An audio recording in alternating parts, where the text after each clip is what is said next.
By name, the RTX 4070 is a successor to the RTX 3070, but by price, it's actually a successor to the 3070 Ti, which MSRP was $599, and the 4070 is also $599. Now, I've already done a detailed head-to-head comparison of the 3070 versus the 4070, looking at the generational uplift by name, but if we do it by price, that's what we're going to find out in this video. Now, the 3070 Ti itself was widely criticized for costing $100 more than the 3070 without offering that much more performance, so the 4070 is going to be perhaps comparing more favorably in this video. We still have the 12 gigabytes of VRAM versus 8 on the 3070 Ti. Interesting stuff. Now let's look at current pricing. The 4070 is still costing pretty much its MSRP of $600. Looks like there's one for $10 off right now. The 3070 Ti new pricing has crashed since we got the 4070 in that price class. Looks like there's one on sale for $505 right now, but most cost more like $550 or a bit more. Now, the used market, though, can be a great place to look. I'm actually curious what it costs on Jawa.gg right now. Jawa is today's video sponsor. Looks like they've got one available here at $400. Let's search low to high. That's an RTX 2060 KO. So yeah, it looks like $400 at Jawa right now. Now, Jawa is a place where you can buy and sell used and new PC hardware. I highly recommend checking them out as you look to purchase your new parts or whole gaming system. They do sell entire pre-made gaming PCs. Definitely check that option out. And again, the best way to fund your upgrade is to sell your current parts. Maybe sell your GPU to upgrade your new one. You can do that on Jawa. It's extremely easy to do. Literally 1, 2, 3, 4, you list it, upload your picture, their database of parts auto-populates specs. They review the listing, check out for pricing, fair pricing. They don't allow scalpers on the platform, which I absolutely love. They pack and ship. When your item sells, they email you a shipping label. You simply print and ship it within 3 business days, and then you get paid, automatically deposited 2 days after the buyer receives the item. So, easy process, great place to buy, sell, and fund your upgrade through that sale. Let's jump into the benchmarks. I'll give you some final thoughts at the end. I'm reviewing the Founders Edition of both of these cards. With this benchmark video, I'm going to be focusing on the latest games. Cyberpunk might not be the newest, but it gets updated with a lot of the newest features like frame generation. Here we're looking at 1440p Ray Tracing Ultra.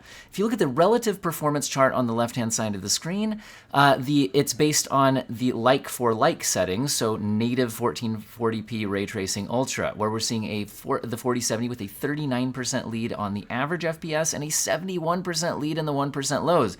Again, that is not factoring in frame generation. What's going on here to explain that? The VRAM. If you look at the memory line in green up at the top of the stats, the left one is the allocation, and the next one is the actual reported per process usage. You can see on the 4070, the per process usage does go a little over 8 gigabytes. The 3070 Ti only has 8. The 4070 has 12, and so that spillover into system memory is causing that large of a performance difference.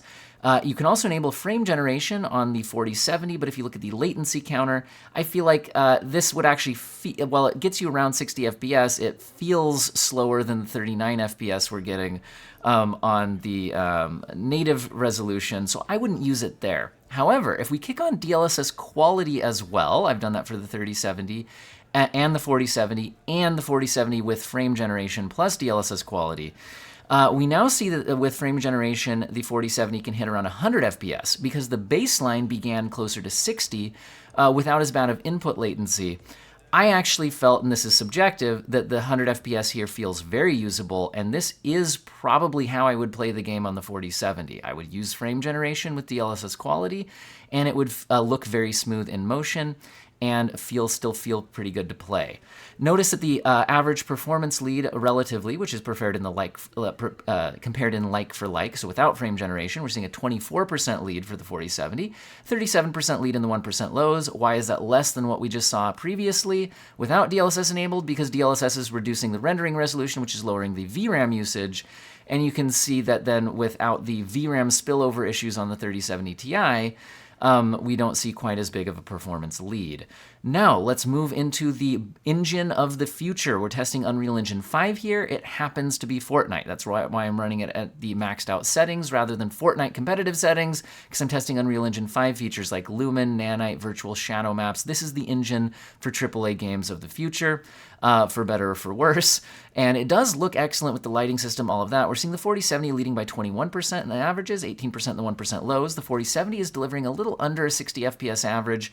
The 3070 Ti around 48 FPS average. And overall, notice the VRAM utilization here. This is not anywhere near as hungry on VRAM. VRAM is not a constraint, so we're seeing more of the actual relative performance of the GPU hardware rather than seeing the issues of spillover into memory. Dropping down to the 1440p high settings, this turns off the hardware accelerated ray tracing. It keeps Lumen, but at a reduced setting. It keeps virtual shadow maps, but at a reduced setting. We're now seeing the 4070 hitting almost 100 FPS, with the 3070 Ti close to 80 FPS. It's still a 23%-ish lead for the 4070 and around 21% on the 1% lows. So overall, they can both get good frame rates if you drop down to the high settings. Now, if we go up to 4K resolution, and I kicked it all on again, the epic settings, ray tracing. However, I did enable DLSS quality to try to give them a fighting chance. Neither GPU is near 60 FPS here. The 4070 is kind of in the 47 FPS-ish area. The 3070 Ti around 40 FPS, so you probably wouldn't really play this way. It's an 18% lead on the 4070 and a 16% lead in the 1% lows. Overall, I think you would want to reduce settings if you're trying to use these at 4K.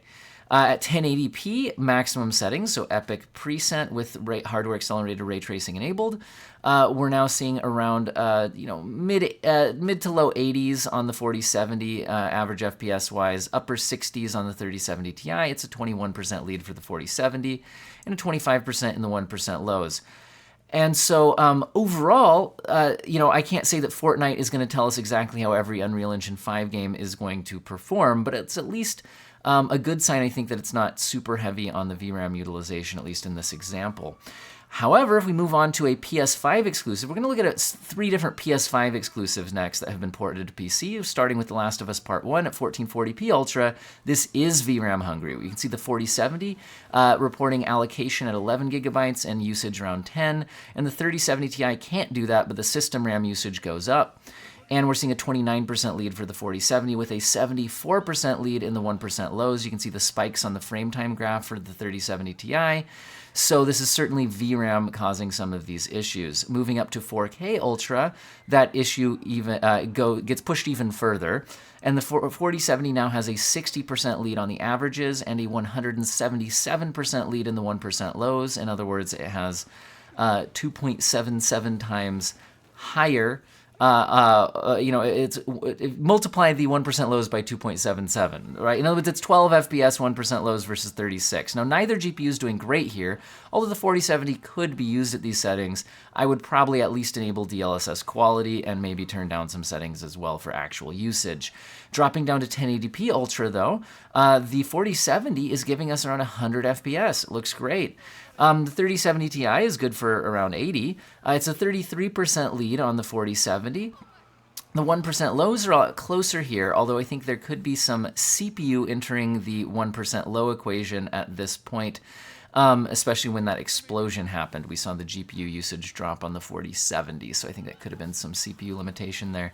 Here, I think there's less VRAM playing into it, but there's still a bit because we do see a bigger difference there than we did when VRAM wasn't an issue. But anyway, moving on to another PS5 exclusive game that's been ported to PC, we see Forspoken.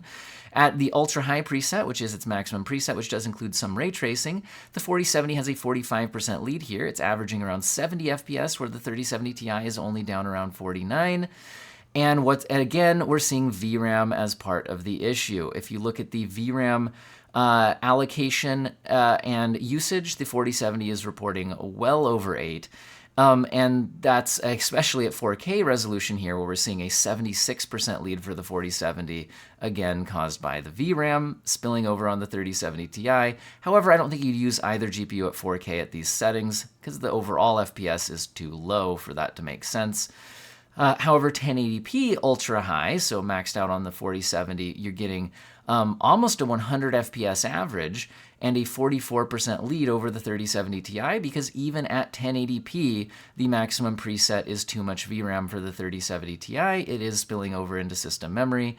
Now, you're still getting a decent average FPS on the 3070 Ti, but the relative performance between the two is bigger than it would be if we weren't VRAM constrained. Here's some evidence. Not every PS5 exclusive console game is a VRAM hog. We're seeing here that Returnal at 1440p Epic preset is only using around 5 gigabytes of VRAM and allocating about 6.5 on the 4070. We're seeing both getting a high frame rate and 17% lead for the 4070 and 19% in the 1% lows. It's about 95 FPS average versus 81 FPS average. So very good performance on both of them. And again, looks like not every PS5 game is going to be a VRAM hog on PC. Going up to 4K Epic preset, we're seeing almost a 60 FPS average, more like mid-50s on the 4070, low 50s on the 3070 Ti. It's only a 12% lead for the 4070. So you can see when it's not VRAM constrained, the 3070 Ti actually catches up a bit at 4K resolution, I think due to its larger memory bus and bandwidth, where the 4070 has the lower bus with the larger cache.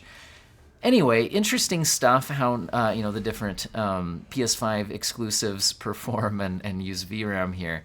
Dropping down to 1080p Epic, we're seeing both GPUs giving a very high frame rate, around 100 FPS average, over 100 FPS average on the 3070 Ti, over 126 FPS average on the 4070, with a 21% lead on average and 19% in the 1% lows. And this game can have ray tracing enabled. I'm just sticking to the graphical presets here, and the maximum preset did not include ray tracing in this game, which is why I chose not to enable it for this test. Now, let's move on to Plague Tale Requiem, which is not a PS5 exclusive, but is a current-gen console exclusive. It's just also on the Xbox Series consoles. In my opinion, is one of the best games ever made. Not best games ever made, it's a good game, but best-looking games ever made. 1440p Ultra, we're seeing the VRAM usage not very much either. This is less than 5 gigabytes of VRAM at 1440p Ultra, and it looks stunning. Only a 12% lead on average for the 4070 and a 15% in the 1% lows. The 4070 averaging around 75 through this opening cutscene. And if we move up to 4K Ultra, we're seeing more like a 40-ish FPS average versus 36, which is only an 11% lead and only a 7% lead in the 1% lows. So not a massive win here for the 4070, and again, the VRAM is not factoring in. So when the VRAM doesn't spill over on the 3070 Ti, they especially at 4K resolution, they perform pretty close, although the 4070 does still, of course, have that lead. Now we can drop down to 1080p Ultra, and we see a 14% lead for the 4070 on the average FPS, and a 15% in the 1% lows. Both GPUs with very high averages, around 100 FPS on the 3070 Ti and 113 on the 4070. However, the opening cutscene here that I'm using for the capturing easy side-by-side benchmark accurately isn't the most demanding thing in the game. So there are certainly places that would average a lot lower FPS than this. This was just a convenient way to get side-by-side footage. But hey, you want to talk about VRAM spillover causing issues? Resident Evil 4 Remake at its max preset, which does include ray tracing, breaks and crashes when you don't have enough VRAM. That's not what should happen when you run out of VRAM. You should just slow down like we saw in all the other games. But here we're seeing an actual crash. Now, if you turn off ray tracing, it won't crash as much when you're spilling over the VRAM. But the 4070 is averaging almost 100 FPS at 1440p max preset. Going up to the 4K max preset, the 4070 is actually averaging 57 FPS, so close to 60 here. And the 3070 Ti, again, is usually almost as fast as the 4070 when the VRAM's not causing an issue. So this is a real shame, because I think the 3070 Ti would have delivered excellent performance here. But just can't, because it's probably trying to access something in the BVH structure that just, it can't, because it's not in the VRAM, and so it's crashing, something like that. Anyway, at 1080p max preset, the 4070 is able to give us around 125 FPS, and the 3070 Ti, once again, just crashes. Now, this was tested a few weeks ago, so it's possible there's been patches to at least make it not crash. Like I said, the the expected behavior would be a slowdown, not a crash, when you spill over VRAM. But this is certainly what is causing the crash here in this game, is the VRAM spillover. Now, you could just turn down the settings and you'd be fine, especially turn off ray tracing. But anyway, the Callisto protocol at 1440p Ultra is showing us a 17% lead for the 4070 and in the averages, and 19% lead in the 1% lows. And once again, the VRAM is not an issue here. We're only seeing a little over, about 5.5 or 6 allocated and about 4.5 to 5 actually used. The average FPS is good here. In the built-in benchmark run, the 1% lows are pretty brutal on every GPU I test, so that's just just tough on the 1% lows here. Going up to 4K Ultra, neither GPU is giving an amazing overall result. However, we can look at the average performance of 13% lead for the 4070 and only a 7% in the 1% lows.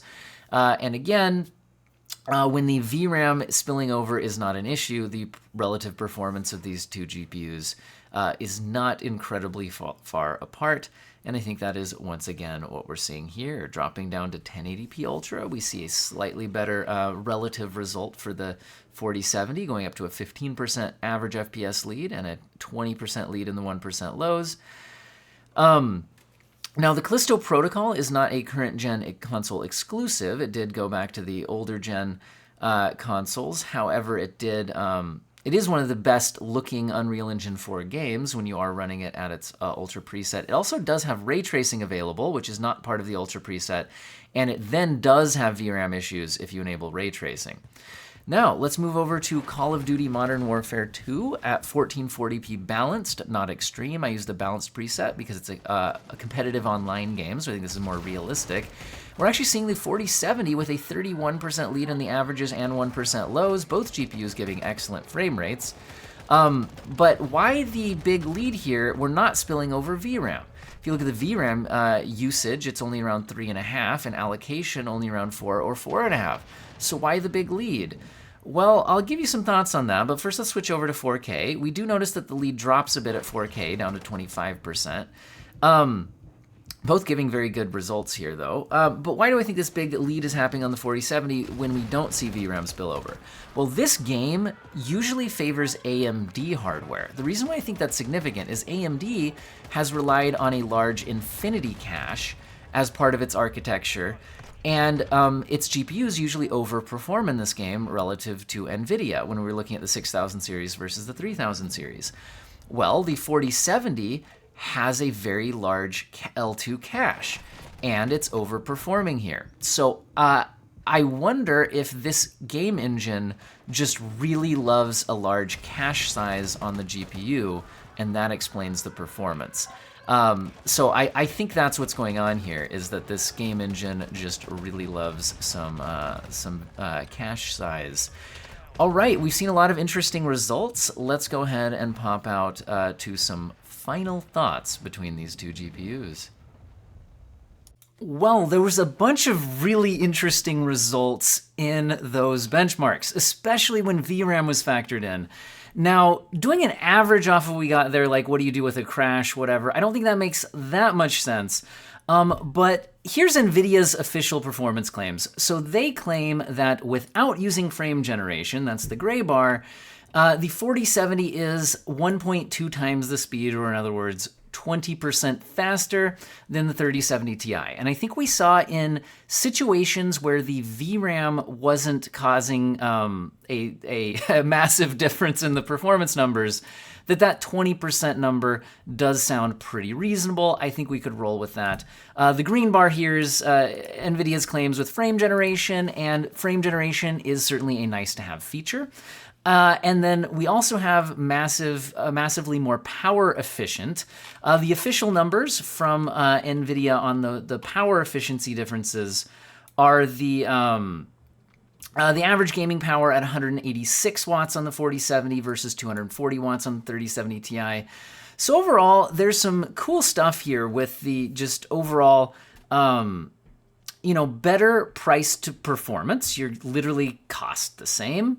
When we're talking launch MSRPs, for more performance, that's good stuff. More energy efficiency, AV1 encoding, frame generation, all of that. So I've got to say that as a price competitor versus the 3070 Ti, or sorry, not competitor, but price predecessor? Compared to its pricing predecessor, I do think the 4070 is a cool upgrade to the 3070 Ti. Now, I've got to say, though, when you just look at the raw performance uplift of 20%, I think a lot of people would want generationally something more like 30 to 50% uplift to be a little more excited about that. And the 4070 did provide more like a 30%, which is, I think, on the low end of what people want, versus the 3070 non-Ti. But again, that came with the extra $100. Now, the extra $100 there is a 20% price increase for that 30% more performance. Again, plus all the energy efficiency and features and all of that. So in other words, versus the 3070 Ti, I think it's a better price to performance uplift than we saw versus the 3070. But remember, the 3070 Ti was also criticized for not being all that much faster than the 3070 for an extra $100. So anyway, I do think at least the 4070 does fare better in this matchup than it did in the other ones. Now, the actual price competitors on the current market to the 4070 is pretty much the 6950 XT. It's been bouncing around between $600 and $630. Looks like it's $630 today. When I checked a couple days ago, it was $600. It's been bouncing around there, but that's the nearest price competitor. And from AMD, and the nearest performance competitor from AMD is currently the 6800 XT at closer to $500, although performance competitor in rasterized performance. Now, both of these comparisons are very interesting. I think the energy efficiency and physical size of the GPU is a very interesting comparison point, and I've done detailed comparisons here. Again, the ray tracing performance versus rasterized performance versus features like AV1 encoding, frame generation, all of that. So if you want to look more at like a $600 buying guide, which one should you buy, or should you save some money and go with the 6800 XT, I think you should check out my head-to-head comparisons of those GPUs for more of my detailed thoughts. And if you are planning on upgrading, again, check out today's sponsor, Jawa. Sell your old GPU to help fund your upgrade, and take a look at what they have for sale in the used and new section, and maybe even check out their full-on gaming PCs. I hope all of you have an excellent day.